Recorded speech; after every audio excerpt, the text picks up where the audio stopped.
The cool part about these two, the seat belts, they're backwards. So like yours comes from that shoulder. Oh, okay. Oh, that is different. Yeah, it's like a passenger seat. See, they had to change that because in the first gens, like whatever up till 95, 6, they were mounted on the door, and then they moved them for safety because I guess they couldn't keep them bolted onto the door or something. Because they said, oh, if the door gets ripped off, there goes your seatbelt. Oh, gotcha. And then there goes you, essentially. Right. Hey guys, it's Car Guy 11. I'm in a very cool vehicle today with my buddy Mark. This is a 2002 Dodge Viper RT. RT10, I guess they called it back then. And it was still a Dodge at that time as well, of course. But yeah, very cool classic American sports car. And this is the second generation of the vehicle. So, in fact, it's the last year of the second generation. Yep. So, yeah. Just getting in, and wow, it is a little bit of a tight cockpit, and the view out is amazing. This long hood, it's actually, there's a bulge over the V10 engine, and it's pretty high. It's not your mid-engine sports car, that's for sure. And that clutch pedal is they are adjustable manually. There's a turn knob underneath it, but what doesn't help is the fact that the gas pedal is like way up here and the clutch pedal is like way down here. So like you. Oh yeah, and the gas pedal is like bottom hinge, or like it's almost like you're. It's angled weirdly. It's angled. Yeah. Wow. Okay. Because there's not much room. I'm nervous, guys. I might actually stall this, so we'll start it up.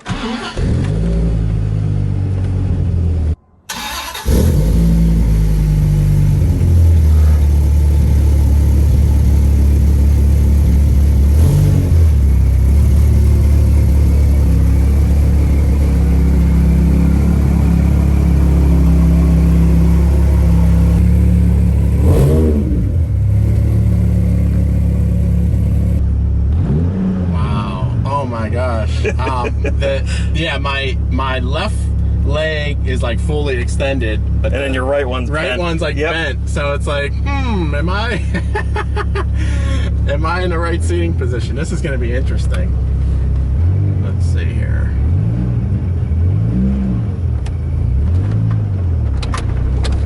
All right.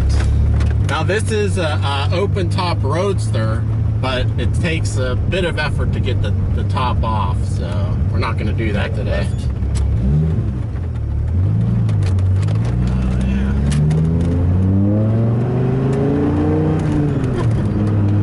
Yep, you hear that V10 sound?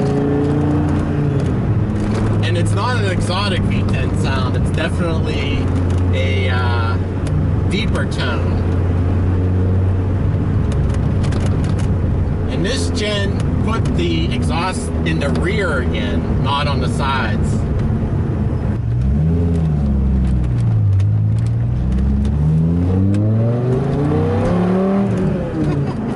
A lot of torque. Yeah, it feels good.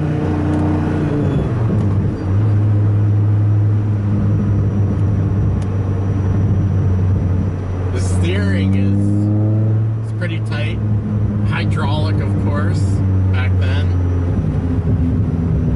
Pretty quick ratio as well. Also helps when you have very fat rubber in the front. Yes. On the back, or 335 30s. In the rear, yeah. Now the brakes you do have to put a lot of effort in your brake pedal. And I'm only going to try to rev match. I don't think you could with this pedal setup. Probably not. Yeah, and the cool part was the second generation is when they started putting safety features into the Viper, where the first gens didn't have airbags, they didn't have ABS brakes, where this one, driver's side, passenger side airbags, ABS brakes, still no traction control. Okay. This also has air conditioning that works, whereas the first generation they did have air conditioning, but it was still like it was basically like an asthmatic person blowing through a straw at you. So like it really wasn't cold air. It was kind of an afterthought on the first generation. Yeah, this AC is blowing cold. Now, what modifications are done to this one? So it's got a header back exhaust. I am actually not sure of the brand. You know, all the work was done before me. It's got high flow catalytic converters. I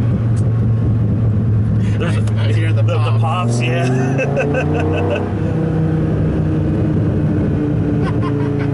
Yeah, it pops a lot.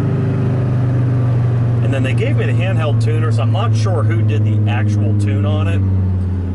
But it came with the, you know, the plug into the OBD2 port tuner. Oh, the like the air box, as you probably saw when you're under the hood. Mm-hmm. The air box, they have like smooth. They call them smooth tubes, where they come from the air box to the intake. And the original ones that are like more of an accordion style, which kind of interrupts the flow. Yeah. And that feels so good.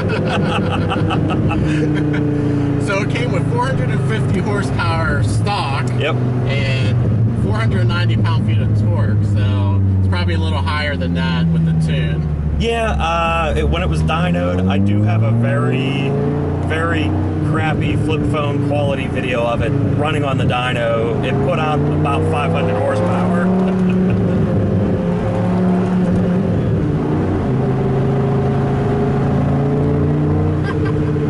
Yeah, she moves.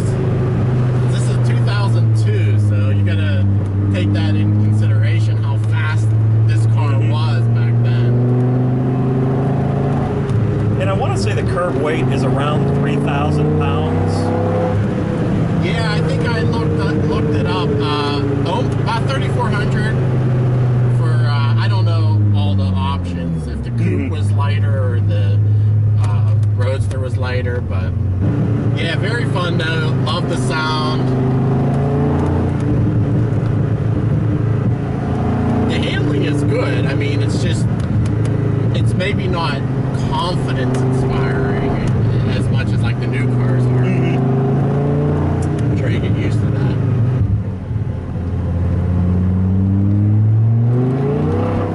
Yep. As I said, man, if you put the pedal down, Yep. it just... The rear starts coming out Yep. a little bit. No traction control, as you said.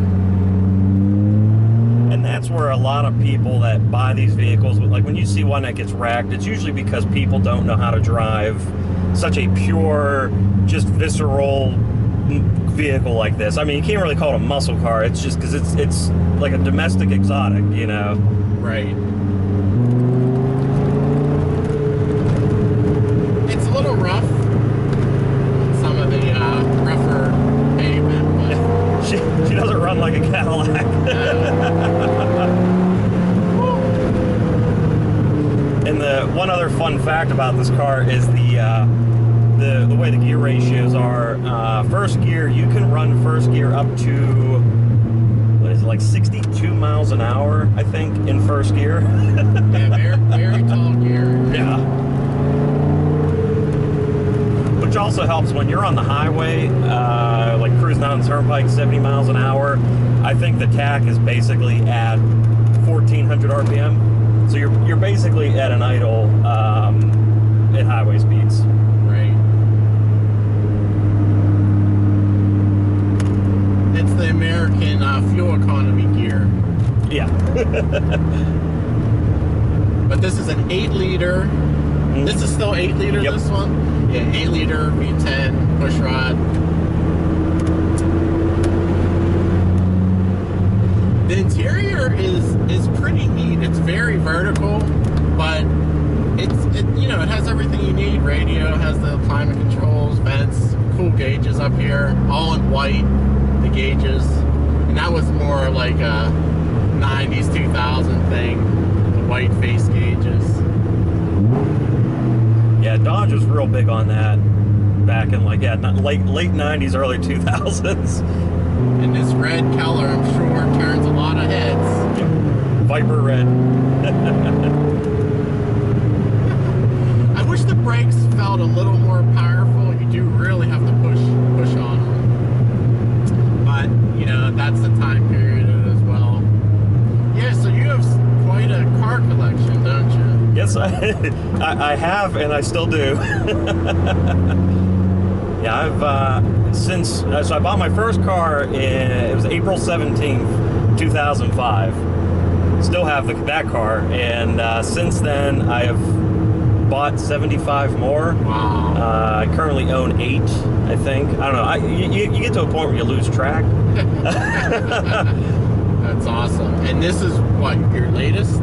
Actually, no. I bought this car. So this was a birthday gift to myself last year. It was my 31st birthday, and I got to the point where I really wanted a Viper and decided to buy one. So I think this was car number probably like 70.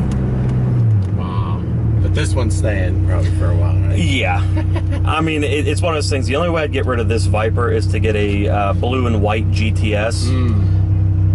But those are to the point where they're double the price of what these are. Yeah, it looks sharp, and it's in great condition. 49,000 miles. Yeah, the interior's in good conditions. Leather seats. It always makes me laugh how wide this center is. And it's not a console, it's just the structure of the vehicle, right? It's almost like the Corvettes have that center brace. That's all the structure of the vehicle. But little storage right there. Yeah, that's all you get in these. So the first gens, but since they didn't have the airbag, had an actual glove box where the airbag is the glove box. So it was kind of, well, we need to find some. Hey, you got a little roof pocket. Those are nice for like my easy pass. So I'm going down the turnpike, I can throw it up there. But but yeah, this car was meant for racing and just a sports car. That's it. Is the rear trunk open? Okay. Yeah, I'll show you. It's got the spare tire. It actually has a spare tire. Not a full size, obviously, but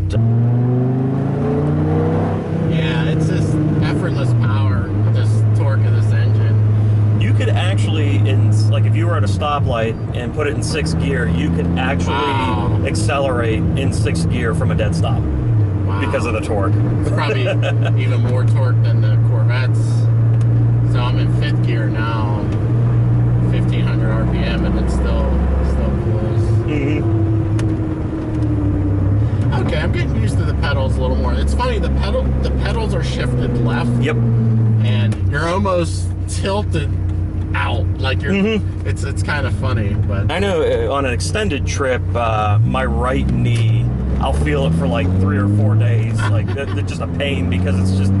Since you're driving at such an odd, you're at an odd angle. It's not really comfortable, and yeah, it's probably not a cruiser. It's more just fun. I go and get groceries in it, so yeah, it's wide but not very long. I think 176 inches long is the length of it, which once again, that's like a Dodge Neon. Right. Well, this is the first Viper I've driven, so I've sat in a newer one before, but yeah, it's pretty cool though. But yeah, thanks for letting me take this for a drive. Yeah, no problem. It's a fun car, and it's an experience because they don't make stuff like this anymore.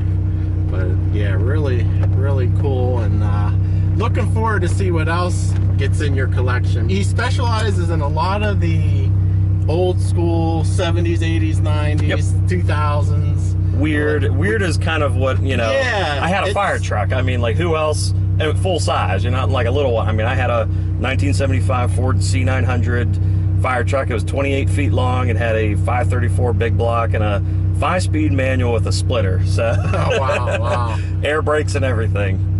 That's awesome. Guys, you have to check out his website. I'll put the link below and his Instagram.